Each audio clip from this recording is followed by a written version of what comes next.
E aí, gente, Hackerman aqui. No vídeo de hoje a gente vai falar um pouco mais sobre robótica cognitiva. Aqui falamos sobre o Masahiro Mori, que foi um robotista bem importante.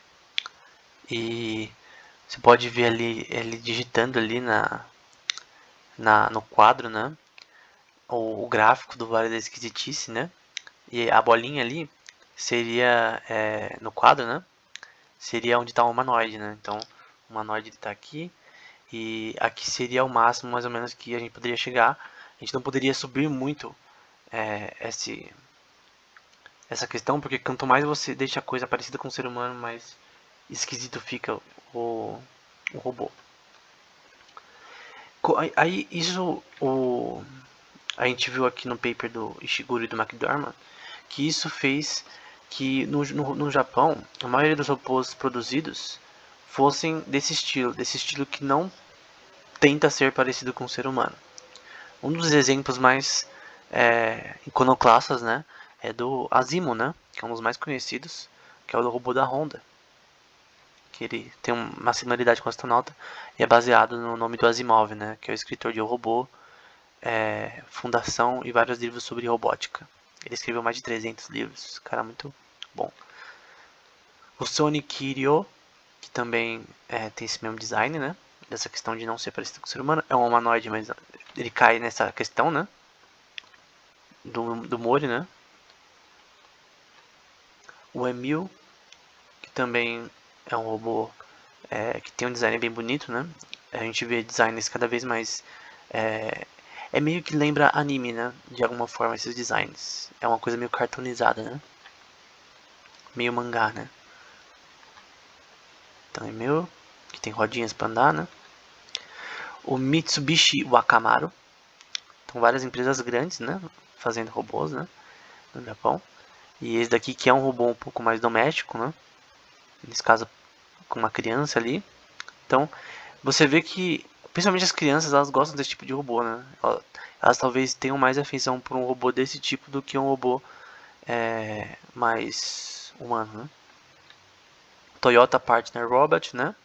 Esse da Toyota, que ele também é humanoide.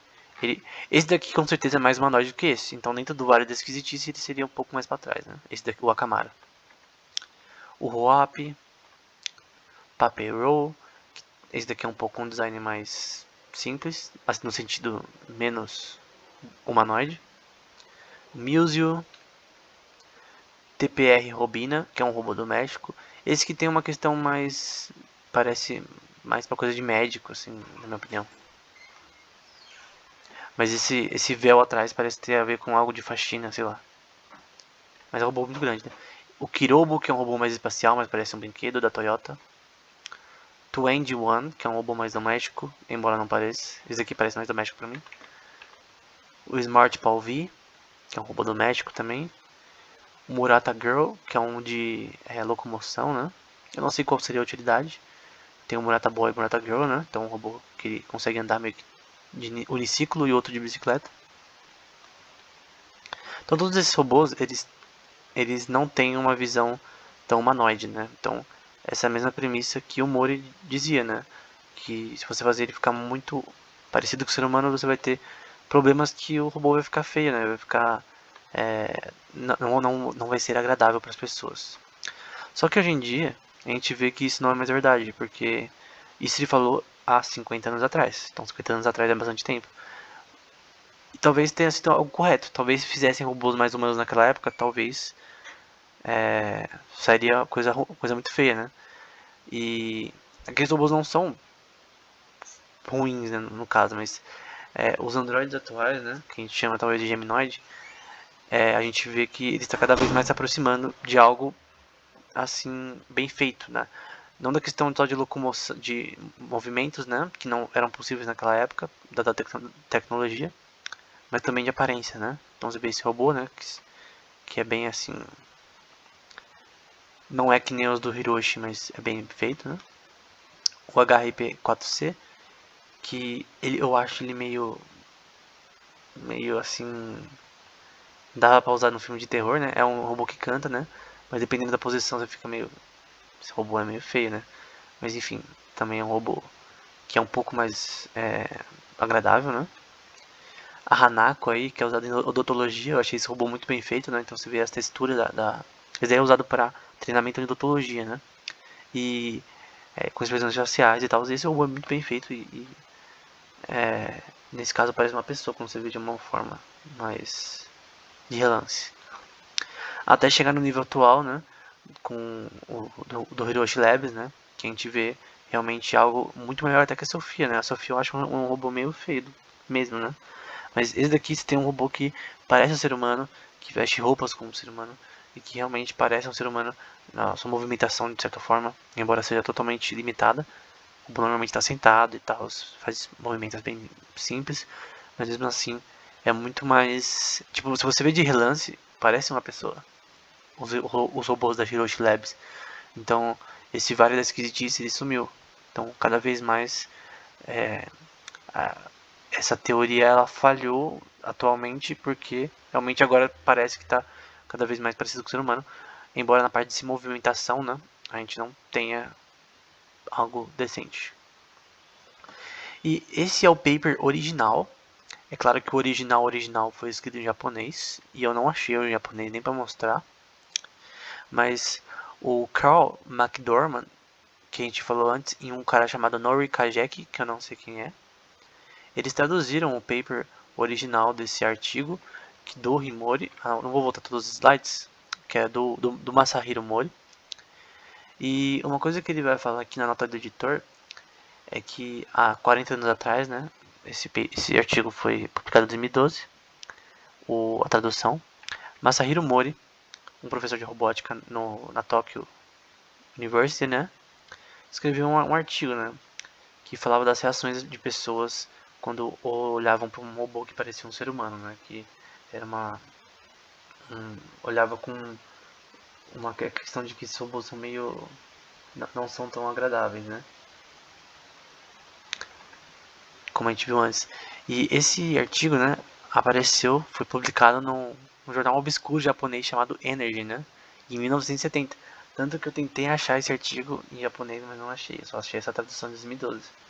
Então, talvez eu ache o artigo e ponha na descrição, mas talvez seja difícil. E em anos subsequentes não recebeu quase nenhuma atenção, né? Mas esse conceito é importante porque esse conceito ele é trazido no curso do Hiroshi, né? Da Osaka University, no EDX que eu mostrei antes, de robótica cognitiva, né? Dessa questão que é importante a gente entender esse vale da esquisitice, né? De que robôs se movendo parecido com o ser humano são algo estranho pra gente. Isso é uma pergunta de design, né? Que tipo de robô a gente deveria desenhar? Robôs que são mais parecidos com humanos ou não? E ele, no artigo de 1970, né, ele vai dizer que eu notei uma coisa relacionada ao design de seres humanos serem mais parecidos, de robôs serem mais parecidos com os humanos, né? De robôs androides ou geminoides. E que nossa afinidade com eles poderia chegar a um vale, né? O que eu chamo de vale da esquisitice. Então ele está falando aqui que quanto mais um ser humano, quanto mais um robô ele parece com um ser humano, né? Principalmente se movimentando, a gente tem um robô muito porque assim as características do movimento do ser humano elas são muito assim identificáveis, né? Então, quando você vê um ser humano e um robô, você consegue saber qual é qual. Mas essa questão que está sendo quebrada, porque atualmente você vê o trabalho do Hiroshi Labs, da Osaka University, e você vê robôs que realmente parecem seres humanos se você vê eles de longe e se eles estiverem fazendo coisas simples, como vendendo roupas, eu já vi robôs fazendo isso, ou com um modelo para uma estante, enfim. E ele vai falar dessa questão que robôs de brinquedo, né? Não no sentido daquele robô de brinquedo que seu filho compra lá R$ 10. Tô falando um robô realmente bem feito, né? De tryhard. E crianças parecem ser. Sabe? A gente viu do robô Akamaro, né? Da Mitsubishi. Mitsubishi Akamaro, né? Que é as crianças elas normalmente gostam de ver robôs, né? Elas gostam, parece um brinquedo pra elas. E elas vão falar que é um robô de brinquedo, né? Ela ele pode subir muito mais nesse vale de afinidade, né? Então o robô de brinquedo ele tem muito mais afinidade com as pessoas, talvez, na questão da criança, do que um robô que pareça com um ser humano. Até porque as pessoas podem sentir medo de um robô. Ver um robô que parece um ser humano é meio estranho. É meio, sabe, esquisito, né? Essa é a questão do vale da esquisitice. Então, por exemplo, o Kurata Robot, que é um robô mais parecido com o de guerra, né? Onde ele cairia ali? É um robô que o design dele é proposto para uma coisa mais guerra, né? Mais um filme de ação da vida. Então, não é uma coisa medonha em si. Esse aqui é um robô mais fofinho, né? O Murata Team Leader. Eu não coloquei ali o nome. Murata Team Leader é o nome. Esse robô é um pouco mais, talvez, amigável, né? Do que esse, por exemplo. Esse daqui que é um robô de brinquedo, né? Que é o Paro Robot. Que parece uma foca, né? Então você nem parece que é um robô. Mas talvez para criança daqui seja extremamente assim, ela tenha uma empatia, entre aspas, né, com um robô muito maior do que um robô parece um ser humano. E a questão disso é porque antes os robôs eram muito feios, né? Ele tava mostrando aí uma foto daquela época, né? De um modelo criado para uma estátua de Buda, né? De madeira, né? E você vê que esses modelos na época eram bem assim, esteticamente feios, né? Então, o modelo prostético da mão hoje, você vê da Hiroshi Lab, por exemplo, são bem mais assim parecidos com o do ser humano, né? Então naquela época as coisas eram muito assim não mal feitas, né? Mas a época não permitia fazer algo extremamente bem feito. Então nos anos 70, né? Ele vai dizer, né, que já que esses efeitos negativos, né, do movimento até aparentam numa mão prostética, né? Então numa mão prostética naquela época a gente via que era totalmente meio estranho, meio de um filme de terror, né? Tipo, você vê uma mão se mexendo sozinha, seria bem estranho, né? Se essa mão não fosse assim prosteticamente bonita, né? Parecida com a do ser humano, você teria bastante medo. Então essa questão, se uma mão prostética dá medo, né? Imagine a estranheza que você teria de um robô completo, né? Parecido com o ser humano, que é aquele robô de 2001 que a gente viu antes. Então essa questão do da colocação do Masahiro Mori. Então, que robôs cada vez mais parecidos com seres humanos é uma coisa ruim. Mas, qual que é a definição do Vale da Esquisitice aqui? Ele vai dizer que nós deveríamos criar robôs que, de uma forma, mapear esse Vale da Esquisitice para fazer pesquisa de robótica que entende cada vez mais o ser humano. Mas na questão de meio que dizer que a robótica deveria entender como o ser humano age, mas não tentar deixar o design dele ser tão parecido com o ser humano. Então a gente não está buscando aparência igual ao do ser humano, a gente está buscando somente entender como o ser humano se comporta e tentar reproduzir isso num robô que não é parecido com o ser humano. Mas hoje em dia a gente vê que robôs parecidos com o ser humano, androides e geminoides, eles são ainda cada vez mais parecidos na questão estética. Então é tudo questão de estética. Esse vários esquisitices tem a ver com estética. Então a estética dos robôs hoje em dia ela é boa na questão não parecido com o ser humano ou parecido em humanoides, né? Ou algo do tipo. Como esse robô aqui. Se a gente voltar aqui,